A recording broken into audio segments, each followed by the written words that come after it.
Hello বন্ধুরা, এই যে আমার গুরুদেবের আশ্রম। আজকে মাঘী পূর্ণিমা, সেই জন্য এই যে ত্রিশূল পূজা হয় আমার গুরুদেবের। তাই এই যে শিলিগুড়ি আশ্রম, তাই এই ভারত সেবা আশ্রমে সব মহারাজরা যারা পায়ে গেছেন তারা, আর এই আমার গুরুদেব, আর শ্রী শ্রী ভগবতে প্রণবানন্দ গুরুদেব। আর এই যে দেখেন ভিতরে কীর্তন টীর্তন হয়েছে, এখানে সমস্ত কিছু যজ্ঞ টজ্ঞ সব হয়েছে। তারপরে এই ঘোরাঘুরি কীর্তন টীর্তন দেখে টেখে শিবের ওইখানেও মেয়ে পূজা দিল, ওই নিয়ে গেছিল।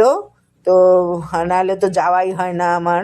তো অনেক দিন পরে ভাগ্যক্রমে ঠাকুর ডাকছে, গেলাম। এই যে মেয়ে জল ঢালতেছে, এই যে শিব ঠাকুর, নারায়ণ ঠাকুর, দুর্গা ঠাকুর, কালী ঠাকুর, সব ঠাকুর আছে আমাদের আশ্রমে, গুরুদেবের ওখানে সব ঠাকুর। এই দেখেন সবাই প্রসাদ পাওয়ার জন্য সবাই ভিড় করে আছে।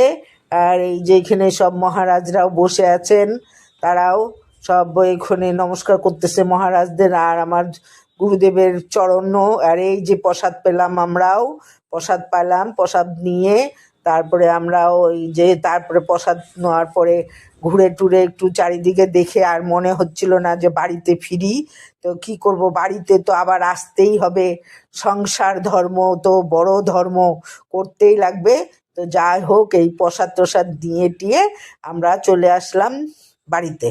ভালো থাকবেন।